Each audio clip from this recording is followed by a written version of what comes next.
ठीक है। आज के टॉपिक ऑब्जर्वेशन में हम क्या पढ़ेंगे? आज पढ़ेंगे हम वित्त आयोग के बारे में कि वित्त आयोग क्या होता है, वित्त आयोग का कार्य क्या होता है, वर्तमान में कौन सा वित्त आयोग चल रहा है और भारत में पहली बार वित्त आयोग कब शुरू हुआ था और कौन इसका हेड था। ठीक है, तो वित्त आयोग के बारे में पहला पॉइंट हम इसका बेस बना रहे हैं कि वित्त आयोग है क्या, होता है क्या है। तो वित्त आयोग बताओ जरा, वित्त आयोग क्या होता है? वित्त आयोग का सबसे पहले कार्य क्या होता है कि क्यों बनाया जाता है वित्त आयोग को? कार्य क्या है वित्त आयोग का? वित्त आयोग का कार्य है कि बजट को डिसाइड करना कि किस राज्य को कितना मिलेगा और संसाधनों का बंटवारा। सीधा सीधा आप कह सकते हैं कि इसका कार्य क्या है? इसका कार्य है केंद्र सरकार प्लस राज्य सरकार, यही तो कहा था, केंद्र सरकार और राज्य सरकार के बीच क्या करना, के बीच संसाधनों का या फिर क्या संसाधनों या बजट का बंटवारा करना, यही था, बजट का बंटवारा करना। ठीक है भाई। तो केंद्र सरकार और राज्य सरकार के बीच सबको पता है दो टाइप की सरकार होती है, एक सेंट्रल गवर्नमेंट होती है और एक स्टेट गवर्नमेंट होती है। हर राज्य की अपनी सरकार होती है। ये हमने कहाँ पढ़ा होगा? आर्टिकल 152 में पढ़ा होगा। ठीक है, आर्टिकल 152 में क्या पढ़ा था?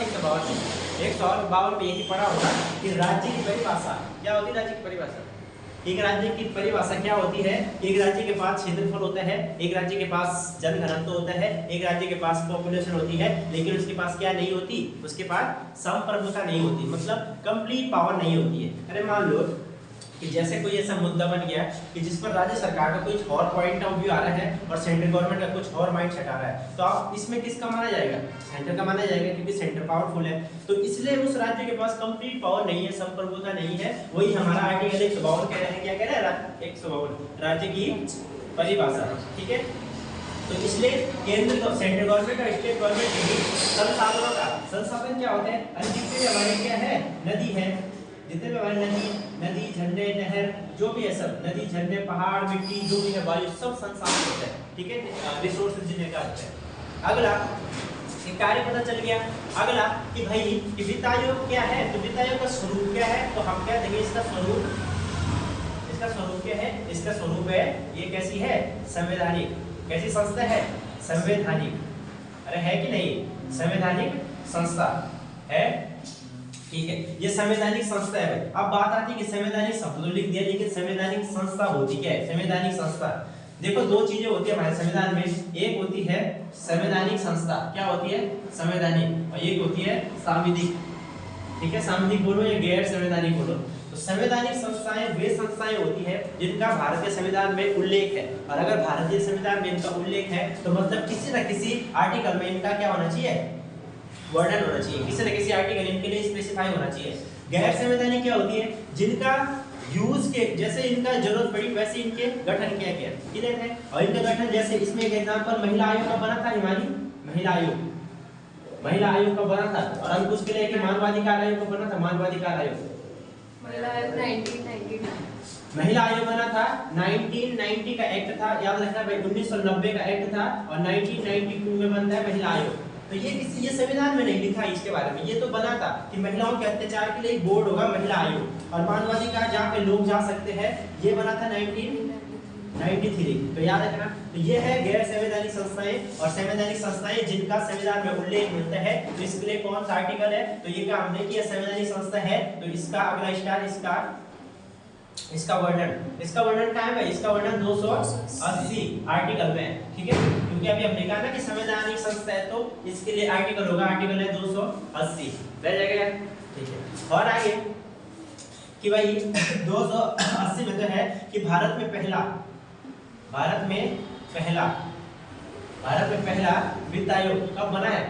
पहले इतिहास की बात कर रहे हैं, वित्त आयोग कब बना था भाई? डेट सही बता सकता है कोई? डेट सही कब बना था? नहीं पता, तो डेट सही इसका हो जाएगा 6 अप्रैल 1952। अच्छा एक चीज और बताओ, पहले आम चुनाव हुए थे भारत में? आम चुनाव 1951-52 में पहले आम चुनाव होते हैं। ठीक है, बात आती है पहले प्रांतीय चुनाव कब होते हैं? भारत के इतिहास में पहला प्रांतीय चुनाव 1937। अरे वो कांग्रेस के 11 प्रांत कराए थे ना, कांग्रेस के 11, जिनमें 5 में जीतती है, 3 में गठबंधन और 3 में हार जाती है। ठीक है, तो भारत का पहला वित्त आयोग जो बनता है वो बनता है 6 अप्रैल 1952 को। और अब बात आती है कि वित्त आयोग तो सो डिपार्टमेंट बन गया, लेकिन इसका हेड भी तो होगा कोई ना कोई। तो इसका अध्यक्ष कौन थे? हमारी एसपीओ अध्यक्ष, सब याद है तुम्हें? केसी नियोगी, ठीक है भाई, केसी नियोगी, याद रखना केसी नियोगी पहले हमारे वित्त आयोग थे, ठीक है।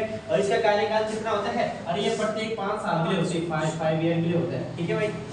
ठीक, अगला स्टार्ट कि वर्तमान में कौन सा चल रहा है, वर्तमान में डैश करके 16वां वित्त आयोग चल रहा है भैया, 16वां वित्त आयोग। और अब बात आती है कि 16वां वित्त आयोग तो ठीक है, इसका अध्यक्ष कौन है, हेड कौन है इसका, ये कौन है, जैसे फर्स्ट का था केसी नियोगी, वैसे ही 16वें का कौन है, तो कौन है भाई, अरविंद पनगड़िया। ऋतिक रंजन कौन है, वो इसके सचिव है, सचिव कौन है, ऋतिक रंजन पांडे इसके सचिव है, किसके, वित्त आयोग के जो अभी चल रहा है लेटेस्ट 16वां, ऋतिक रंजन पांडे, ठीक है भाई, रेड है याद है, ऋतिक रंजन पांडे। और दूसरा कि इसका कार्यकाल मैंने कहा ना 5 साल के लिए होता है, तो इसका कार्यकाल कब से कब तक है, 1 अप्रैल 2026 से 31 मार्च 2031 तक, ठीक है, 5 साल का हो रहा है, 26 से 31, तो 5 साल के लिए इसका कार्यकाल है। बात आती है कि 16वां वित्त आयोग किसे हटा के बना, तो हमें पता होना चाहिए 15वां वित्त आयोग कौन है, एन के सिंह।